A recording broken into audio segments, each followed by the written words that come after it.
नमस्कार मित्रों, स्वागत करता हूं आपका JAIIB and CAIIB made simple के इस चैनल में। Indian economy, Indian financial system का पहला full length mock test live कल हुआ था और आप लोगों में से बहुत लोगों ने इसे अटेम्प्ट किया। Congratulation to all of those who have attempted. आपके सामने मैं स्कोर दिखाता हूं। जैसे डीजेआर नाम के जो हमारी कैंडिडेट हैं, इन्होंने 53 मार्क्स लाया, राजलक्ष्मी 46, गायत्री नारायण 45, ध्रुव 44। मतलब ये वो कैंडिडेट्स हैं जिनका अच्छा सा अच्छा प्रिपरेशन हो रखा है, क्योंकि कुल मिलाकर 85 क्वेश्चन हमने डाले थे जानबूझकर, ताकि आपको 2 घंटे में जिस प्रकार की पैटर्न एग्जामिनेशन में आते हैं उस प्रकार से हमने बनाए। तो रैंक 1 है डीजेआर का, रैंक 2 है Rajlakshmi. Very congratulation to all of you. निश्चित रूप से आप यदि मोमेंटम बनाए रखेंगे, इंडियन इकोनॉमी तो आपका क्लियर होगा ही होगा। ये देख सकते हैं कि आप प्रॉपर एनालिसिस कर सकते हैं अपने स्कोर का। ऐप में जाइए, हमारे कोर्स में इनरोल होइए और आप इसको प्रॉपरली एनालिसिस कीजिए कहां गलती हुआ। और दोस्तों, आज की वीडियो में मैं आपको बताऊंगा कुछ इंपॉर्टेंट क्वेश्चन जो हमने मॉक टेस्ट में डाल रखे थे, जो थोड़ा सा लॉजिकल था, कंसेप्चुअल था, उसका सही एक्सप्लेनेशन मैं आपको बताऊंगा। तो वीडियो को अंतिम तक देखिए। और हो सकता है कि आप इस क्वेश्चन में स्ट्रगल किए हुए हों, जो क्वेश्चन हम लोग डिस्कस करने वाले हैं। 26 का आपका मॉक टेस्ट सीरीज आ चुका है। कुल मिलाकर 4 फुल लेंथ मॉक टेस्ट होंगे पर सब्जेक्ट, यानी कुल मिलाकर 16 मॉक टेस्ट आप अटेम्प्ट करेंगे फुल लेंथ, वो भी कंप्लीट सिलेबस का। और दोस्तों, अभी हम लोग डेली बेसिस पे पहले INIFS, PPB एक मोक टेस्ट मैं प्रोवाइड करूंगा और हमारा एक प्रॉपर स्केड्यूल है जिसके अनुसार फॉलो करेंगे। मैं आपको जो अच्छे क्वेश्चंस होंगे उनका एक्सप्लेनेशन भी प्रोवाइड करूंगा। आपको प्रॉपर PDF मिलेगा, आप एनालाइज कर पाएंगे कहां गलती है, क्या आपने नहीं पढ़ रखा है। और ये जो क्वेश्चन मैं आपके सामने प्रस्तुत कर रहा हूं ना, यानी कुल मिलाकर एक सब्जेक्ट में आपको 400 क्वेश्चन मिलने वाले हैं, राइट। तो ये जो क्वेश्चन है सुप्रीम क्वेश्चन है, सबसे इंपॉर्टेंट क्वेश्चन है। और हमने क्या किया है कि इसके साथ उसको कैप्सूल कोर्स में क्लब कर दिया है, कि यानी जो लोग कैप्सूल कोर्स लेंगे उनको ये भी मॉक टेस्ट का फायदा मिलेगा। तो फ्रेंड्स, आपको मात्र 250 रुपए का इन्वेस्टमेंट करना है पर सब्जेक्ट, और हमारा आप मुझे व्हाट्सएप कर सकते हैं इस नंबर पर विशेष जानकारी के लिए। चलिए वापस लौटते हैं अपने सेशन में और पहले क्वेश्चन के साथ स्टार्ट करते हैं डिस्कशन को। हो सकता है कि ये क्वेश्चन आपको टफ लगा हो, इसीलिए मैंने इसे इंक्लूड किया है। लेवल 2 क्वेश्चन है जो 2 मार्क्स से क्वेश्चन आते हैं। सवाल ये कर रहा है सर कि एप्पल का मार्केट है, एक्स एक्सिस पे हमने क्या दिखा दिया, क्वांटिटी डिमांड दिखा दिया, वाई एक्सिस पे हमने प्राइस दिखा दिया। क्यों ना बना ले हम। तो just let me draw it. देखिए कुछ ऐसा है, ये हमारा, जस्ट वेट अ मिनट, इसको मैं सही सीधा बना दूं। Okay, this is a straight line, let suppose this is also straight line. तो ये हमारा एक्स एक्सिस है। एक्स एक्सिस पे हमने क्या बना दिया दोस्तों, QD quantity demanded, Y axis पे हमने प्राइस बना दिया। और एक और वर्ड लिखा है सर कि डिमांड कर्व डाउनवर्ड स्लोपिंग है नॉर्थ वेस्ट से साउथ ईस्ट। तो नॉर्थ वेस्ट कहाँ हो गया, डाउनवर्ड स्लोपिंग है, नॉर्थ वेस्ट यहाँ कहीं होगा और साउथ ईस्ट कहीं यहाँ होगा। तो ऐसे करके डिमांड स्लोपिंग, डाउनवर्ड स्लोपिंग है डिमांड कर्व। सवाल कर रहा है कि इनमें से कौन सा स्टेटमेंट जो है इस पैसेज से कंसिस्टेंट है। तो अब सवाल ये पूछ रहा है कि कौन सा स्टेटमेंट इस कंसेप्ट से मैच करता है। ऑप्शन ए कह रहा है कि जब प्राइस एप्पल का घट रहा है, क्वांटिटी ऑफ डिमांडेड एप्पल बढ़ रहा है, ठीक है, यानी सेटरिस पैरिबस बोलते हैं इसको। बी कह रहा है कि जब प्राइस एप्पल का घट रहा है, क्वांटिटी ऑफ एप्पल डिमांड घट रहा है, क्योंकि कंज्यूमर जो है सब्स्टिट्यूट को स्विच कर रहे हैं। सी कह रहा है कि डाउनवर्ड स्लोपिंग डिमांड कर्व का मतलब कि प्राइस और क्वांटिटी डिमांडेड जो है अब सेम डायरेक्शन में मूव कर रहा है। और डी कह रहा है कि डाउनवर्ड स्लोपिंग डिमांड कर्व का अप्लाई तभी होता है लग्जरी गुड्स में, जैसे कि कंप्यूटर में, ना कि ये पेट्रोल जैसे नेसेसिटी में अप्लाई होता है। सर देखिए, मैं आपको इसका कोर कंसेप्ट समझा देता हूँ। ये तो डायग्राम है, कोर कंसेप्ट यही है, इकोनॉमी का बेसिक लॉ है जिसको बोलते हैं हम लोग लॉ ऑफ डिमांड, राइट। तो ये इसमें कहा जाता है सेटरिस पारिबस। सेटरिस पारिबस का मतलब है कि बाकी सब कांस्टेंट हो। तो बाकी सब यदि कांस्टेंट हो तो कहा जाता है कि प्राइस जो है QD के इनवर्सली प्रोपोर्शनल होता है। कहने का मतलब ये हुआ सर कि यदि हमारा प्राइस बढ़ेगा तो QD घटेगा, या उसका रिवर्स, प्राइस घटेगा तो QD बढ़ेगा, राइट। इसलिए डायग्राम में आप देख सकते हैं डाउनवर्ड स्लोपिंग दिखाया गया है। तो ऑप्शन यदि ए को देखें, if you look at the option number A, तो I think this is the क्या कर रहा है कि प्राइस एप्पल का घटेगा तो QD बढ़ेगा। बिल्कुल लॉ ऑफ डिमांड के हिसाब से सही है। एप्पल हो, पेट्रोल हो, कंप्यूटर हो, रूल सबके लिए सेम होता है। बी कह रहा है कि प्राइस गिरता है तो क्वांटिटी ऑफ एप्पल डिमांडेड भी गिरेगा। ये तो साफ गलत है। अब सोचिए, प्राइस कम हुआ तो महंगा, प्राइस कम हुआ है ना तो महंगा तो नहीं हुआ है। सब्स्टिट्यूट का लॉजिक यहाँ पे अप्लाई नहीं होता, लॉ ऑफ डिमांड के अगेंस्ट है ये। सी कह रहा है जो भी लॉ ऑफ डिमांड के अगेंस्ट होगा वो गलत ऑप्शन होगा। सी कह रहा है कि डाउनवर्ड स्लोप का मतलब है कि प्राइस और क्वांटिटी सेम डायरेक्शन में मूव कर रहे हैं। नहीं दोस्तों, डाउनवर्ड स्लोप का मतलब होता है कि वो अपोजिट डायरेक्शन में मूव कर रहे हैं। यदि प्राइस ऊपर जा रहा है तो डिमांड नीचे जा रहा है, क्वांटिटी डिमांडेड। डी कह रहा है कि डाउनवर्ड स्लोपिंग डिमांड सिर्फ लग्जरी गुड्स के लिए होता है। दोस्तों ये गलत है। जो लॉ ऑफ डिमांड है वो सभी गुड्स में एप्लीकेबल होता है, चाहे वो एप्पल हो, पेट्रोल हो, कंप्यूटर हो, कुछ भी हो। तो फाइनल आंसर है सर ए। हमने यहाँ से ये सीखा दोस्तों कि प्राइस गिरेगा तो QD बढ़ेगा, और प्राइस पीछे हटता है, लोग आगे बढ़ते हैं, लोग ज्यादा खरीदते हैं। इनवर्स रिलेशनशिप होता है, इसी को बोलते हैं डाउनवर्ड स्लोप कर्व। तो आई होप इस क्वेश्चन का लॉजिक आपको क्लियर हो गया होगा। बहुत अच्छी बात है, आप लोगों ने अच्छा स्कोर किया है 50 मार्क्स, लेकिन ट्राई कीजिए थोड़ा सा और बढ़ाने का, क्योंकि दोस्तों देखिए अभी जो आपको 85 क्वेश्चन था उसमें आप 56 ला पा रहे हैं। एवरेज स्कोर जो है, आप यदि एवरेज की बात कर ले तो देखिए एवरेज स्कोर फिर भी कितना है हमारा 22 ही है, मतलब एवरेज स्कोर यही है। तो करने का मतलब कि थोड़ा सा प्रैक्टिस लेवल को बढ़ाइए, इस तरह का क्वेश्चन प्रैक्टिस कीजिए।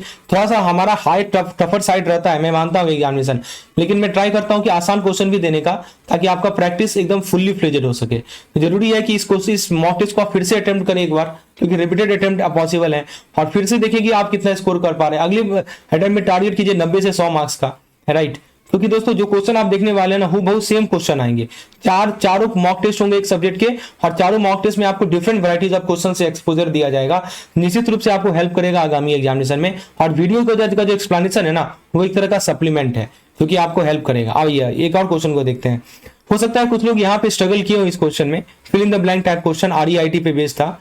तो क्वेश्चन रियल एस्टेट इन्वेस्टमेंट के डिफरेंट रूट कंपेयर कर रहा है और ब्लैंक फिल करने को बोल रहा है। 3 मेजर बातें डिस्कस हो रही हैं। पहला कह रहा है कि traditional real estate investment of India often involve dash ticket size. पहला बोल रहा है सर कि टिकट साइज डायरेक्टली प्रॉफिट खरीदना। फिर लिस्टेड रियल एस्टेट, देखिए क्या लिखा है कि traditional in direct real estate जो होता है उसमें कितना टिकट साइज होता है। फिर दूसरा होता है कि listed real estate company share खरीदना, और एक बेटर अल्टरनेटिव सॉल्यूशन। तो हमने देखना है कि कौन सा ऑप्शन लॉजिकली सब ब्लैंक को फिल कर रहा है। चलिए पहले हम लोग ऑप्शन बाय ऑप्शन बात करते हैं। पहले ब्लैंक नंबर 1 को देखिए, टिकट साइज कितना होता है। सोचिए प्रैक्टिकल लाइफ में मेट्रो या टियर 1 सिटी में फ्लैट या कमर्शियल प्रॉपर्टी प्राइस कितना होगा जी, टिकट साइज कम होगा क्या? देखिए ऑप्शन में लिखा है स्मॉल, लार्ज और मीडियम। आप खुद सोचिए ना, यहाँ पे लॉजिकली सोचिए। ट्रेडिशनल डायरेक्ट रियल इन्वेस्टमेंट है, राइट, टियर 1 सिटीज हैं, तो 1 करोड़ के ऊपर का ही होता है, तो ज्यादा होगा। मतलब ब्लैंक 1 को आप लार्ज से फिल कीजिए, क्योंकि टियर 1 की बात हो रही है। फिर ऑपरेशनल पार्ट को समझिए। नेक्स्ट लाइन में लिखा है कि operational dash such as clearance, lease, tenant and rent collection. तो ऑप्शन दे रखा है, इसमें क्या दे रखा है, बी में सिंप्लिसिटी, हैजल, प्रॉफिट, स्टेबिलिटी। अब सर ये क्या लगता है आपको? तो ये सब क्या है? लीगल क्लियरेंस करना, लीज, टेनेंट को ढूंढना, राइट, टेनेंट को ढूंढना, लीज एग्रीमेंट, टाइम पे रेंट मिले ना मिले, ये सब प्रॉब्लम, हेडेक, टेंशन क्रिएट करता है। तो इसको बोलते हैं ऑपरेशनल हैजल बोलते हैं। क्या बोलते हैं इसको? हैजल। ठीक है, अब जरा ब्लैंक नंबर 3 को देखिए, क्या लिखा है सर कि listed real estate company hidden risk. तो यहाँ पे लिखा है कि alternative route buying equity of listed real estate company still carry substantial dash risk and can behave like volatile mid small cap equity. Option दे रखा है liquidity risk, market risk, credit risk. मतलब कौन सा रिस्क है, right, या inflation risk. तो ये कौन सा रिस्क है जी बताइए? तो दोस्तों शेयर आपने खरीद लिया रियल एस्टेट कंपनी का, प्राइस ऊपर नीचे हो रहा है, मार्केट सेंटीमेंट से इंपैक्ट होता है, कभी मिड कैप कभी स्मॉल कैप जैसा बिहेव कर रहा है। तो यहाँ पे कौन सा रिस्क है जी? यहाँ पे मार्केट रिस्क है, लिक्विडिटी रिस्क तो नहीं है, मार्केट रिस्क से एक्सपोज है। लास्ट कर रहा है एक सॉल्यूशन दिया हुआ है, a more viable solution suggesting is investing through, option दे रखा है bank fix deposit, REIT, insurance policy, gold ETF। तो सही जवाब है यहाँ पे। एग्जामिनर का क्लियर हिंट है, डायरेक्ट प्रॉपर्टी मत लो, नॉर्मल शेयर भी रिस्की है, कुछ स्ट्रक्चर रेगुलेटेड होना चाहिए, हाँ, और वही है हमारा REIT। तो अल्टीमेटली REIT का बेनिफिट बता रहा है। अब देखिए डायरेक्ट प्रॉपर्टी लेते हैं तो वहां पे बहुत सारा हैजल होता है जी, आपको क्लियरेंस लेना पड़ता है, लीज लेना पड़ता है, टेनेंट रेंट कलेक्शन वगैरह करना पड़ता है। फिर दूसरा रूट बताया कि आप इक्विटी खरीद लें लिस्टेड कंपनी का, लेकिन वहां भी मार्केट रिस्क है क्योंकि वॉलेटिलिटी है। तो एक वाइबल सॉल्यूशन है कि आप REIT से इन्वेस्ट करें, समझे? तो देखिए दोस्तों कुल मिलाकर यही कहना चाह रहा है कि REIT का क्या एडवांटेज है। देखिए इसका एडवांटेज ऐसे समझिए कि आपने प्रॉपर्टी ली, बहुत सारी प्रॉब्लम है, ठीक है, आपने शेयर मार्केट में इन्वेस्ट किया, तो वहां पे प्राइस स्विंग का खतरा है ना, तो इसीलिए एक REIT का फॉर्मूला आ गया जो कि इनसे आपको बचाता है, ठीक है ना। डायरेक्ट प्रॉपर्टी लीजिएगा तो बड़ा इन्वेस्टमेंट होता है, ऑनरशिप में ऑपरेशनल हैजल है, शेयर में मार्केट रिस्क है, तो बड़ा पैसा, legal tension, property, market up and down, share, दोनों का बैलेंस होता है REIT दोनों का बैलेंस होता है जी, राइट। तो आई होप ये चीजें आपको REIT का भी कंसेप्ट क्लियर कर दिया और क्वेश्चन कैसे अटेम्प्ट करना है वो भी क्लियर कर दिया।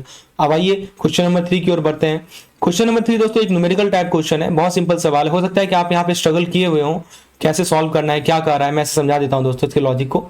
तो देखिए दोस्तों क्या कर रहा है कि मिस्टर सुरेश के पास कमर्शियल बिल्डिंग है जिसकी प्रॉपर्टी है, जिसकी वैल्यू है 40 लाख की, फायर इंश्योरेंस उन्होंने लिया है 28 लाख का, मतलब बिल्डिंग की पूरी वैल्यू इंश्योर नहीं की गई, तो ये एक अंडर इंश्योरेंस का केस है, ठीक है ना।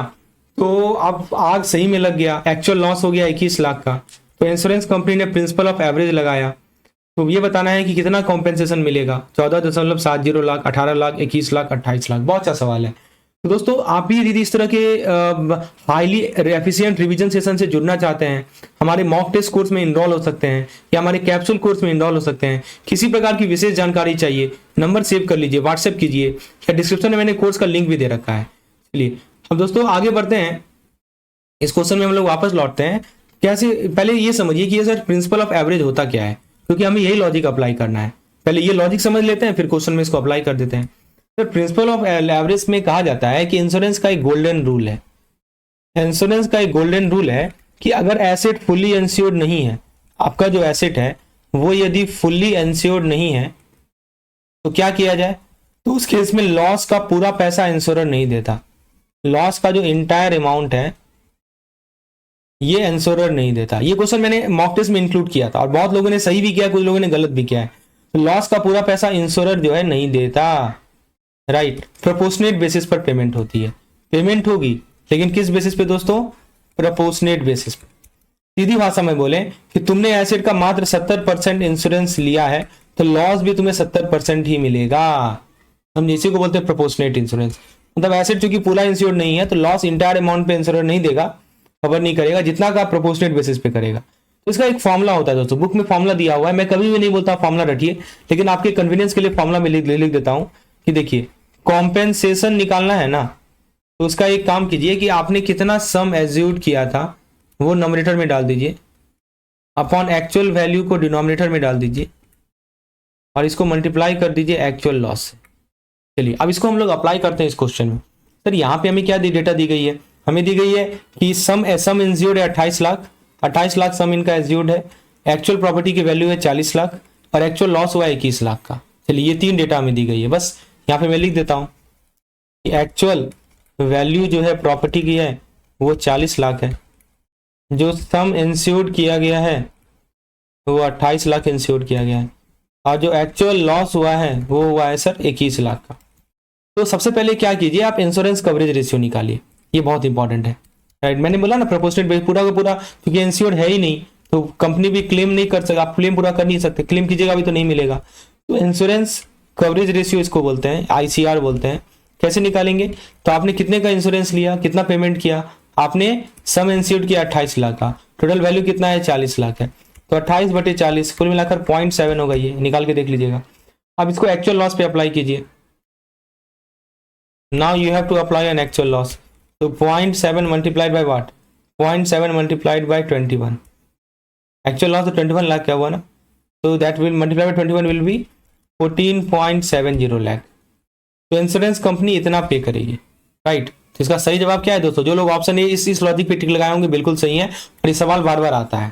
देखिए सिंपल सी बात है, जितना आपको कवर किए होंगे उतना ही रिकवर मिलेगा, समझे, याद रखिएगा, इसका सिंपल लॉजिक है, जितना कवर करेंगे उतना ही रिकवर मिलेगा। अच्छा दोस्तों, आप यदि चाहते हैं कि मैं कोई और क्वेश्चन भी समझाना चाहते हैं ये टोटल 100 में से, तो मुझे टेलीग्राम ग्रुप में लिख दीजिए या मुझे पर्सनली व्हाट्सएप कर दीजिए, मैं अगले वीडियो बनाऊंगा ना, अगला मॉक टेस्ट का जो वीडियो बनाऊंगा उसमें इस क्वेश्चन को शामिल कर लूंगा। हो सकता है कि कुछ क्वेश्चन में आपको डाउट लगा हुआ हो, कोई भी डाउट हो, क्योंकि हमारा मेन मकसद है दोस्तों ये जो 400 क्वेश्चन है ना, ये पूरा अच्छे से क्लियर हो जाए, और निश्चित रूप से एग्जाम में ये 400 में से ये क्वेश्चन आएगा, ये मैं गारंटी के साथ देता हूं। आया भी है, पहले भी आया, इस बार भी आएगा। 50 नंबर तो आपका श्योर शॉट है, गारंटेड है, जिस प्रकार से क्वेश्चन हम लोग डिस्कस कर रहे हैं। तो आप भी इसका हेल्प ले सकते हैं हमारे कोर्स में इनरोल होकर। अब आइए क्वेश्चन नंबर 4 की ओर बढ़ते हैं। देखिए सिंपल सी बात है, 100% यदि आप इंश्योर करेंगे तो आपको 100% का लॉस का पेमेंट मिलेगा, लेकिन आपने 70% ही इंश्योर किया तो 70% ही लॉस का पेमेंट मिलेगा। पॉलिसी कम तो पे आउट भी कम, ऐसे याद रख सकते हैं। इसी को बोला जाता है सर अंडर इंश्योरेंस, मतलब एसेट पूरा इंश्योर नहीं है। तो इस केस में हम लोग क्या करते हैं कि एक इंश्योरेंस कवरेज रेशियो निकालते हैं कि सम कितना इंश्योर्ड है और कितना एक्चुअल वैल्यू है, इसका रेशियो, और इसको लॉस से मल्टीप्लाई करते हैं। अब दोस्तों हो सकता है कि अगला जो सवाल है इसमें आपको थोड़ी सी कठिनाइयां हुई हो। मैच द फॉलोइंग टाइप था, इंश्योरेंस पेनिट्रेशन, डेंसिटी और इसका ट्रेंड है। तो हो सकता है ये सब वर्ड थोड़ा कंफ्यूजिंग लगाओ, ये पेनिट्रेशन क्या होता है, डेंसिटी क्या होता है। तो दोस्तों देखिए यहाँ पे इंश्योरेंस पेनिट्रेशन, इंश्योरेंस डेंसिटी, और यहाँ पे लिस्ट 2 दिया हुआ है, premium to GDP ratio, per capita premium, rose initially, then decline, then recover in the later year. Last option दिया हुआ है showed steadily rise initially then fall for some time, और 5 लिखा हुआ है decline for a period after an early peak. तो सबसे पहले हम ये क्लियर करते हैं कि ये इंश्योरेंस क्या होता है और ये डेंसिटी क्या होता है। What is this insurance and density all about, sorry penetration and density. तो first of all let's talk about the insurance penetration. Sir penetration का मतलब ये होता है कि इंश्योरेंस प्रीमियम का जीडीपी के कंपैरिजन में क्या लेवल है। मतलब यही है सर कि आपका जो इंश्योरेंस का जो प्रीमियम है ना वर्सेस जीडीपी, जीडीपी के रेस्पेक्टिव में क्या लेवल है इसका। इसका फॉर्मूला बहुत सिंपल है, प्रीमियम जो आप पे कर रहे हैं वो नोमीटर में डाल दीजिए और जीडीपी डिनोमिनेटर में डाल दीजिए, राइट। तो इसीलिए ए का जो मैच होगा, यदि हम ए का मैच देखें, बात कर रहे हैं हम लोग इंश्योरेंस पेनिट्रेशन की, किससे मैच करेंगे जी, ए को, तो ए को मैच करेंगे हम लोग प्रीमियम टू जीडीपी, यस 1 से, तो ए मैच हो जाएगा 1 से। अब जरा डेंसिटी की ओर बढ़ते हैं। इंश्योरेंस डेंसिटी का मतलब कि पर पर्सन कितना इंश्योरेंस प्रीमियम पे हो रहा है। तो डेंसिटी का मतलब सिंपल है कि इंश्योरेंस पर पर्सन, यानी पर पर्सन कितना इंश्योरेंस पे कर रहे हैं। जनरली डॉलर में मेजर होता है, इसीलिए इसका जो मैच होगा आप देख सकते हैं कि पर पर्सन कितना इंश्योरेंस पे कर रहे हैं, तो बी का हो जाएगा पर कैपिटा प्रीमियम, यस करेक्ट। अब जरा सी को देखिए, टाइम वाइज ट्रेंड देखिए, post liberalisation. Sir post liberalisation मतलब क्या हुआ, इंश्योरेंस सेक्टर ओपन हुआ था, राइट। जब लिबरलाइजेशन आई ना हमारे देश में, उदारीकरण जिसको बोलते हैं, जैसे ही लिबरलाइजेशन आई दोस्तों, तो हमारा इंश्योरेंस सेक्टर जो है ये ओपन हुआ, अवेयरनेस बढ़ी। अब ओपन होगा तो अवेयरनेस बढ़ेगा, राइट, पेनिट्रेशन ऊपर जाएगा।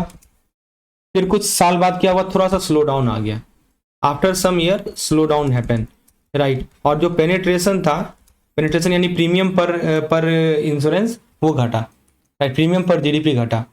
तो पहले बढ़ा, देखिए ऐसे समझिए कि पहले बढ़ा, राइट, फिर डिक्लाइन हुआ एक पीक के बाद, ऐसा कुछ होता है, राइट। तो इसका सी को किससे मैच कर दीजिएगा, सी को मैच कीजिएगा, rose initially then decline recover in the, recovery तो 1 ही है, इसका सी को मैच कीजिएगा 5 नंबर से, decline for a period after an early peak, recovery की कोई बात ही नहीं है दोस्तों। सी मैच हो जाएगा 5 से।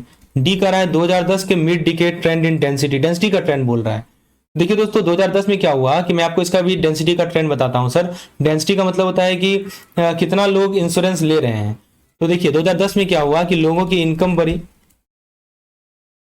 ठीक है। आप मास्लो हायरार्की जब पढ़े होंगे ना, तो आपको पता होगा सर इंश्योरेंस वाला जो होता है ना, वो फिजियोलॉजिकल में नहीं आता, सिक्योरिटी में भी नहीं आता, उसके ऊपर एक लेवल होता है, जो मास एफ्लुएंट होते हैं ना, राइट, तो वो उनके लिए होता है।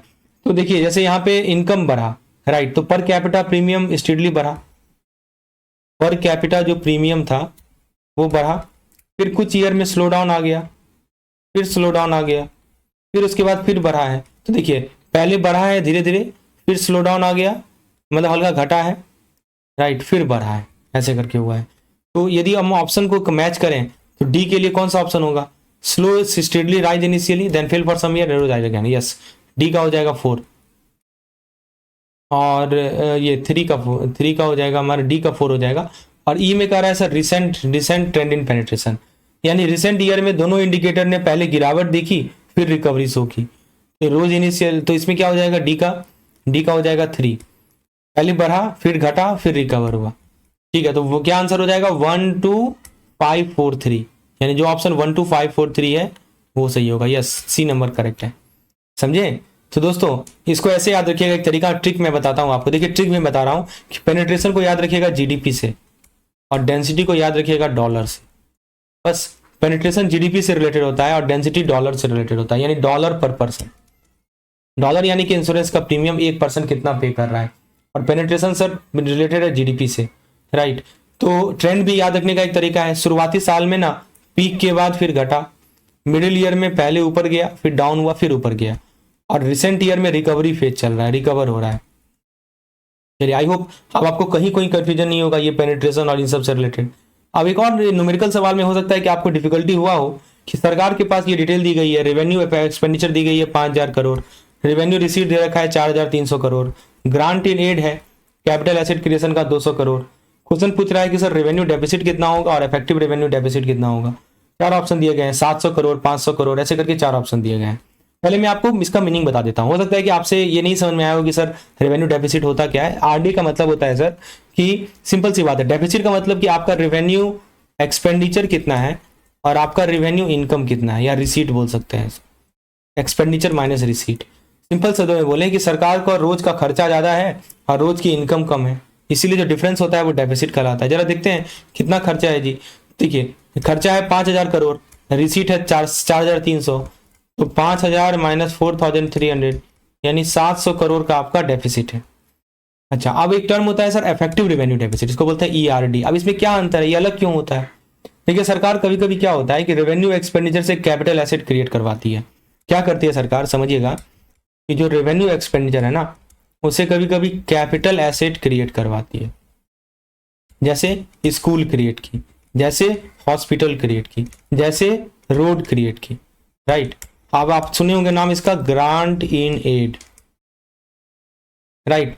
इसीलिए इकोनॉमिस्ट बोलते हैं कि इस पोर्शन को थोड़ा सा एक्सक्यूज मिलना चाहिए भाई, कि सरकार रेवेन्यू एक्सपेंडिचर का यूज करके कैपिटल एसेट बना रही है, बल्कि होना क्या चाहिए, revenue expenditure day to day खर्चा होता है, लेकिन सरकार ऐसा करती है कि रेवेक्स का यूज करके कैपिटल एसेट बनाती है। तो सरकार, तो इसीलिए इकोनॉमिस्ट बोलते हैं कि थोड़ा सा एक्सक्यूज दे दो। एक्सक्यूज क्या करो कि तुम इफेक्टिव रेवेन्यू डेफिसिट निकाल दो, तो रेवेन्यू डेफिसिट ले लो, उसमें से जो ग्रांट दिया जा रहा है कैपिटल एसेट क्रिएशन का, उसको माइनस कर दो, grant for capital asset creation, क्योंकि अल्टीमेटली ये कैपिटल एक्सपेंडिचर से होना चाहिए, लेकिन सरकार रेवेन्यू एक्सपेंडिचर से ही कर रही है, तो उसको हटा दो। यही होता है हमारा ईआरडी। सर हम जरा करते हैं, हमने जीआरडी अभी आरडी निकाला 700 करोड़, उसमें से दोस्तों 200 करोड़ का ग्रांट इन एड है, तो 700 में से 200 कितना हो जाएगा, 500 करोड़ हो जाएगा। ये ईआरडी हमारा 500 करोड़ है, तो ये नंबर ऑप्शन बिल्कुल करेक्ट है। तो इसको याद रखने का एक सिंपल सा ट्रिक मैं आपको बता देता हूं सर, कि देखिए आरडी जो होता है, राइट, रेवेन्यू डेफिसिट जो होता है वो है revenue expenditure minus revenue receipt, बस माइनस कर दो। और जो ईआरडी होता है सर, जो आपने रेवेन्यू डेफिसिट निकाला, उसमें से कैपिटल ग्रांट माइनस कर दो। कैपिटल बन रहा है तो डेफिसिट थोड़ा कम मान लो, इसीलिए grant for capital asset minus होता है। आई होप ये चीजें समझ में आ गई होंगी। चलिए अब हम लोग एक और सवाल देखते हैं। हो सकता है कि ये सवाल में भी आपको दिक्कत हुआ हो, लेकिन मुझे दिख रहा है बहुत लोगों ने सही जवाब दिया है इसका, राइट। तो दिक्कत तो नहीं है, लेकिन फिर भी एक बार समझ लेते हैं। सवाल है कि गवर्नमेंट ऑफ इंडिया ने कम्युनिकेशन या टेलीकॉम इंफ्रास्ट्रक्चर को बूस्ट करने के लिए जो इनिशिएटिव लिए हैं, उनमें से कौन सा स्टेटमेंट गलत है, नॉट करेक्ट वर्ड यूज किया, नॉट करेक्ट। तो ये 3 टाइप के क्वेश्चन में है, ये टाइप के क्वेश्चन में दोस्तों 3 स्टेटमेंट करेक्ट है, 3 स्टेटमेंट ऑलमोस्ट करेक्ट है, एक स्टेटमेंट फैक्चुअली या टर्मिनोलॉजी लेवल पे गलत है। इसे हमें फैक्ट और लेटेस्ट नेमिंग दोनों पे ध्यान देना है। पहला ऑप्शन कह रहा है सर एफडीआई कैप जो टेलीकॉम सेक्टर है उसको 74 से 100% किया गया, बिल्कुल सही बात है। सरकार ने टेलीकॉम सेक्टर में एफडीआई 100% कर दिया है ताकि टेक्नोलॉजी इनफ्लो हो, ग्लोबल इन्वेस्टमेंट हो। बी कह रहा है सर कि पीएलआई स्कीम जो लार्ज स्केल इलेक्ट्रॉनिक मैन्युफैक्चरिंग का है वो 2020 में आया था, बिल्कुल सही है। 2020 में डोमेस्टिक मैन्युफैक्चरिंग को पुश मिला, मोबाइल फोन इलेक्ट्रॉनिक इकोसिस्टम को बूस्ट मिला, बिल्कुल सही है। सी कह रहा है तरंग संचार, तरंग संचार के बारे में कह रहा है कि एक वेब पोर्टल है by the DOT for mobile tower and EMF compliance. जी हाँ दोस्तों, पोर्टल का नाम भी सही है और ये मोबाइल टावर के लोकेशन का जानकारी देता है। ईएमएफ का नाम आप सुने होंगे सर, ईएमएफ क्या होता है, एक तरह का रेडिएशन है, तो ये रेडिएशन कॉम्प्लायंस ट्रांसपेरेंसी प्रोवाइड करता है। पब्लिक अवेयरनेस के लिए बहुत इंपॉर्टेंट इनिशिएटिव है तरंग संचार। सी भी सही है सर। डी में कह रहा है कि एनओएफएन प्रोजेक्ट के अंदर 20,000 करोड़ सरकार ने अप्रूव किया है, 2.5 लाख ग्राम पंचायत। हाँ, यहाँ पे एग्जामिनर ने ट्रैप लगाया है, जाल बिछाया है। प्रॉब्लम ये है सर कि प्रोग्राम का ऑफिशियल नाम अब एनओएफएन नहीं रहा, अब इसका नाम चेंज हो गया। क्या नाम है जी, जल्दी बताइए। अपडेटेड इन्फॉर्मेशन है सर, ये भारत नेट है, राइट। यही सब चीज चेक होता है दोस्तों। मैक्विलन बुक में तो एनओएफएन नहीं लिखा है, लेकिन आपको मैं रिलेवेंट इन्फॉर्मेशन दे रहा हूँ। याद रखिएगा ये मॉक टेस्ट में जो हमारा कोई जो अपडेट भी है ना, आरबीआई ने कुछ रिसेंट अपडेट भी लाया वो भी इंक्लूडेड है, मतलब आपको एकदम अपडेटेड क्वेश्चन मिल रहे हैं as per your recent pattern. तो जरूर इसमें इन्वॉल्व हो जाइए और अपने प्रिपरेशन को, बहुत ही लास्ट लेवल प्रिपरेशन को बेहतरीन बनाइए। तो एनओएफएन का नाम हो गया सर भारत नेट। देख रहे हैं ना, एक एक क्वेश्चन में एक एक कंसेप्ट इन्वॉल्व है, कुछ ना कुछ आएगा तो इन्हीं के बीच क्वेश्चन आएगा। और दोस्तों ये 20,000 करोड़ भी ओल्ड रेफरेंस है, प्रोजेक्ट कॉस्ट काफी ज्यादा रिवाइज हो चुकी है, तो ये स्टेटमेंट आउटडेटेड है, इनकम्प्लीट है, टेक्निकली इनकरेक्ट है। तो हमारा सही जवाब है डी। तो सर एफडीआई 100% सही है, पीएलआई 2020 में आया था, तरंग संचार 20,000 करोड़ गलत है। इसका नाम है दोस्तों एनओएफएन। चलिए, मेरे हिसाब से कुल मिलाकर ये जो क्वेश्चंस हैं बेसिकली आप में प्रॉब्लम आई होंगी। यदि आपको इनके अलावा कुछ भी क्वेश्चन ऐसा लग रहा है कि आपको नहीं समझ आया हो जो मॉक टेस्ट में हमने डाल रखा है, आप मुझे पर्सनली व्हाट्सएप कर दे इस नंबर पर, राइट। मैं अगला जो वीडियो बनाऊंगा ना, जो कि मोस्ट प्रोबेबली डेली बेसिस पे रहेगा वीडियो, अब तो हमारा 15 दिन चलेगा वीडियो इस प्रकार का, क्योंकि आप लोग 16 मॉक टेस्ट देने वाले हैं और उतना ही समय भी हमारे पास, डेली एक एक मॉक टेस्ट हम लोग करेंगे। तो मुझे व्हाट्सएप करें इस नंबर पे, मैं आपको अगले वीडियो में उसको समझाऊंगा। फिर से मैं बता दूं दोस्तों, ये आपका लास्ट मोमेंट का रिवीजन का परफेक्ट तरीका है।